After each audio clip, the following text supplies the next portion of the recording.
যুক্তরাষ্ট্র ও ইসরায়েলের যৌথ হামলায় ইরানের সর্বোচ্চ নেতা আয়াতুল্লাহ আলী খামেনি নিহত হওয়ার খবর ছড়িয়ে পড়ার পর পাকিস্তান জুড়ে তীব্র সহিংসতা শুরু হয়েছে। রোববার দেশটির বিভিন্ন এলাকায় বিক্ষোভকারী ও নিরাপত্তা বাহিনীর মধ্যে সংঘর্ষে অন্তত 24 জন নিহত এবং বহু মানুষ আহত হয়েছেন। পরিস্থিতির দ্রুত অবনতি ঘটায় সরকার সেনাবাহিনী তলব করেছে এবং কয়েকটি স্পর্শকাতর জেলায় 3 দিনের সান্ধ্য আইন জারি করা হয়েছে। উত্তরের গিলগিট বালতিস্তান অঞ্চলে সবচেয়ে বেশি সহিংসতার ঘটনা ঘটে। গিলগিট, স্কার্দু ও শিগার জেলায় সংঘর্ষ ছড়িয়ে পড়লে আইন শৃঙ্খলা বাহিনী কঠোর অবস্থান নেয়। সরকারি হিসাবে এইসব এলাকায় অন্তত 12 জন বিক্ষোভকারী এবং একজন নিরাপত্তা কর্মকর্তা নিহত হয়েছেন। গিলগিট শহরে 7 জন এবং স্কার্দুতে 6 জনের মৃত্যুর খবর নিশ্চিত করা হয়েছে।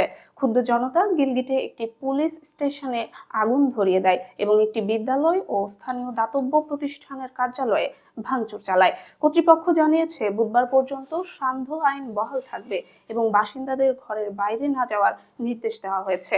স্কার্দুতে বিক্ষোভকারীরা কাশ্মীর সীমান্তে যুদ্ধবিরতি পর্যবেক্ষণকারী জাতিসংঘের সামরিক পর্যবেক্ষক দলের কার্যালয়ে হামলা চালায়। একই সঙ্গে জাতিসংঘের উন্নয়ন কর্মসূচির স্থানীয় দপ্তরেও ভাঙচুর করা হয়। জাতিসংঘের মুখপাত্র জানিয়েছেন সহিংসতার সময় তাদের মাঠ কার্যালয়ে ক্ষতিগ্রস্ত হয়েছে এবং সংশ্লিষ্ট অঞ্চলে কর্মীদের নিরাপত্তা নিশ্চিত করাই এখন সর্বোচ্চ অগ্রাধিকার। পাকিস্তানের বাণিজ্যিক কেন্দ্র করাচিতেও পরিস্থিতি ভয়াবহ রূপ নেয়। যুক্তরাষ্ট্রের কনসুলেটের সামনে বিক্ষোভ চলাকালে সংঘর্ষে অন্তত 10 জন নিহত এবং 60 জনের বেশি আহত হয়েছেন। রাজধানী ইসলামাবাদে যুক্তরাষ্ট্রের দূতাবাসের দিকে অগ্রসর হওয়ার সময় নিরাপত্তা বাহিনীর সঙ্গে সংঘর্ষে আরও 2 বিক্ষোভকারী প্রাণ হারান। উদ্ভূত নিরাপত্তা সংকটের কারণে করাচি ও লাহোরে যুক্তরাষ্ট্রের কনসুলেটগুলো ভিসার সাক্ষাৎকার ও নাগরিক সেবা সাময়িকভাবে স্থগিত করেছে এবং দেশ জুড়ে কূটনৈতিক স্থাপনাগুলোর নিরাপত্তা জোরদার করা হয়েছে। সরকারি কর্মকর্তারা সতর্ক করেছেন খামেনি হত্যার প্রতিবাদ ঘিরে চলমান বিক্ষোভ পরিস্থিতির আরও অবনতি ঘটাতে পারে।